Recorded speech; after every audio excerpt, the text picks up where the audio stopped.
Growing up in Canada as a Lebanese Canadian, I had the privilege of learning three languages. I had the privilege of learning English, French, and Arabic.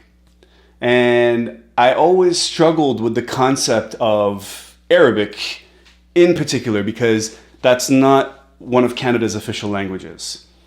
How do you feel about speaking Arabic in public when there's other people around that don't actually understand it? Well, before I was kind of not scared but nervous to speak Arabic in public just because of the whole media mixing up how Arabs are back home. Because they only show the bad, they never show the good. Yes, you know even in like, movies and whatnot. Yeah, 100%. So like, as a Lebanese person, speaking Arabic in public, maybe 5 years ago, it was a little bit nerve-wracking, but now I just do it. Like I am who I am, right? Yeah. I'm gonna be myself. Yeah. That's my mother tongue. I'm gonna speak it. Yeah. Yeah. You know what I mean? Well, I found this story here out of Montreal, which happened a little while ago, but I think it's pretty relevant to sort of today's time and something that perhaps anybody watching that's from a country like the native country where everybody speaks that language, maybe you guys don't struggle with that too much. But for the diaspora, for a lot of the people living outside of their native countries or where their parents come from, that is sort of a regular struggle that we deal with quite often. And for me, I have experienced situations where I felt like maybe I shouldn't be speaking Arabic in this context, even though I'm being spoken to in Arabic, where I'd be feeling like, just kind of like looking, like somebody would be yelling in Arabic at me and there's just like some non-Arab standing there and I'm just like, no, it's the weather, it might rain tomorrow. Meanwhile, the guy's like, just swearing or, sounding super aggressive. So let's take a look at this video here. Out of Montreal, actually. Montreal is home to a lot of Lebanese, a lot of North Africans as well. And in this case, it says, confronted for speaking Arabic. Mother says it was a racist attack. So let's see what the story is here. Now to Montreal, where police are looking into a video that's gone viral on Facebook. It shows a disturbing confrontation between a man and an Arabic-speaking woman and her young daughter. The woman is calling it a case of racially motivated harassment, and she's speaking out.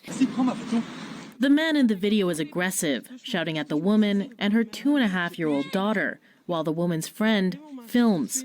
CBC has agreed to protect their identities because they're concerned about their safety. Bring that tea out. Of their family. Yo, the camera crew showed up and they're like, yo, ahlan wa sahlan. All day. Welcome.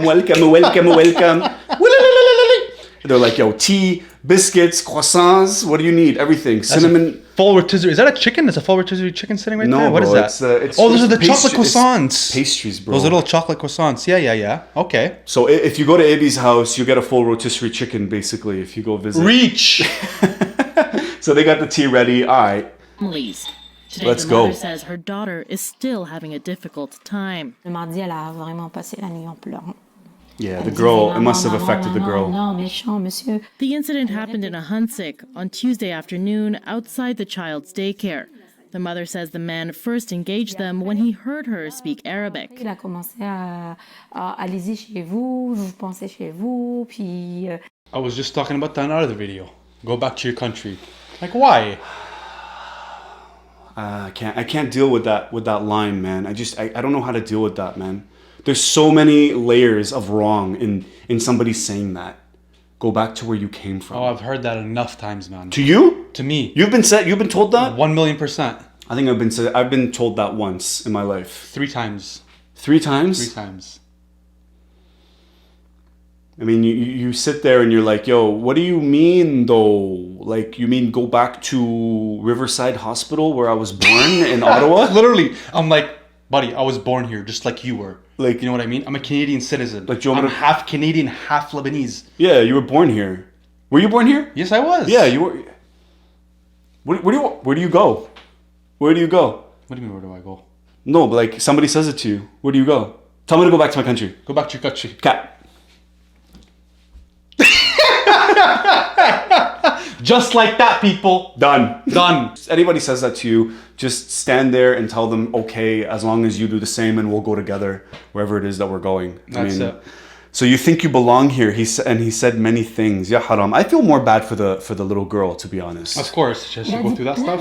Yeah. When she told him to mind his own business, she says he raised his arm at her. What? That's when her friend came outside and started filming. Whoa, In aggressive. the video, the man lunges at the child and makes lewd comments about her mother. Look at that, hands behind the back and everything, eh? Yo, this is a mad dude. This dude is mad. First of all, no man should ever raise his hand on women. Ever. Like, ever. Like, there's zero tolerance towards that. Yeah, unless UFC engages in gender equality and They already did. men can fight women. Yeah, that already happened. So then in that case, go all in, Front kick to the nose, let's go. Broke her skull. The woman behind the camera says neither she nor the mother were wearing religious symbols, and that's why she believes the man was racially motivated. So what if there's religious symbols? There's Arab Christians, there's Arab non-Muslims out there. I think it's only 12% of Islam is Arabic, actually.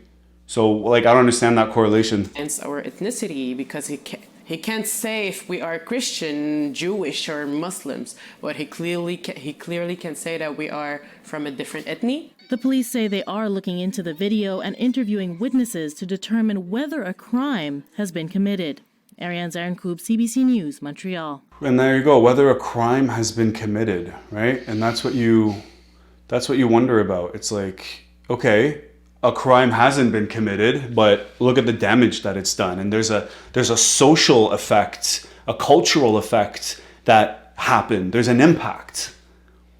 And this man is coming there with his hands behind his back. He even raised his arm and he's literally telling them like she felt comfortable enough in her own skin, probably in her own neighborhood, in her near the school, the girls' school. She's picking up her daughter and she's speaking to her in Arabic. Wouldn't you want to raise your kids to know multiple languages? Or maybe not. Maybe he doesn't know multiple languages. I mean, this is ignorance, right? This is to the max. And then you're sitting here and you shamed a person for being who they are. My biggest issue, this drives me through the wall every single time when I see it. Why would you ever go against somebody when they're with their child? In front of a kid. Oh, this is not... What are you trying to do? Oh, no. This is not a moment for him to feel any sort of self-decency or respect. You can't assume that these people know better. And I get it. No, yo, dude, I'm with you. I understand. I totally get it. But this man is yo, this is now a teachable moment for not only the mom, but I'm actually going to scar this girl to never speak a syllable in Arabic again. Or you go back to where you came from. That's I think what goes through a racist, because you have to put yourself in their skin. You have to understand, you have to empathize with where they're coming from. Again, I don't hate this man. I feel for him. He needs love. His dad probably did not speak to him. And if they did, it was probably just in one language. I'm so bothered by this. Holy. So, yeah, I mean, that's crazy. Let me know what you guys think. So for me, it boils down to this. If I'm in a situation where I went on Instagram and I actually asked my audience what they thought, if we should speak Arabic in public. And most of them said, absolutely, be proud of where you're from, show your colors, celebrate your language. In fact, a lot of people enjoy listening to other languages, right? If it's not intrusive or whatever, in a way that's sort of, if you're not yelling or if you're not gossiping or talking about the person. That's one thing that absolutely drives me up the wall, is when somebody is gossiping to me about another person in Arabic and they don't understand. That makes me feel incredibly uncomfortable, because I feel like that person knows that they're being talked about. And then you're sitting there and you're like, yeah, hey, and then you reply back in English to make them feel comfortable. It's crazy. That's the only time where I would be like, so it boils down to, it's not a matter, and a lot of people on Instagram told me that it depends on context, depends where you are, what you're doing. I have a lot of friends that speak Arabic as a first language, and that's just how they communicate, you know. But it's a matter of consideration versus a matter of shame. Yeah. Consider your surroundings, your context, whatever, environment, but never, ever, ever be ashamed. Of course. Never. There's a difference. But Never. but they want us to feel, like people like that, they want us to feel shame, which will never happen. And the funny thing is, this woman was with her child, having a moment, whatever they were doing. They didn't even know this guy was alive. They didn't know who he was. Yeah, he just pulled up. Just pulled up. He just attacked They're them. minding their business. You know what I mean? They did nothing to provoke or push him to do what he did. No. It's not like they were yelling at him. It's not like No. It's not like they were having an Arabic wedding in his lawn or in his backyard. You know? I mean, okay, at that point, yeah, you know, like, guys, do you mind? Like, what's up? At least teach me a few languages. Yalla habibi, you know, all the regulars, all the regular words. Unbelievable. Let me know what you guys think, man. Arabic in public, native language in public, doesn't even have to be in Arabic. Wherever you're from, I'd love to hear your thoughts. Wanna go back to our country? What? Wanna go back to our country? Yeah, let's go. Let's go. Come on, let's go. Yeah. Hi. We're back.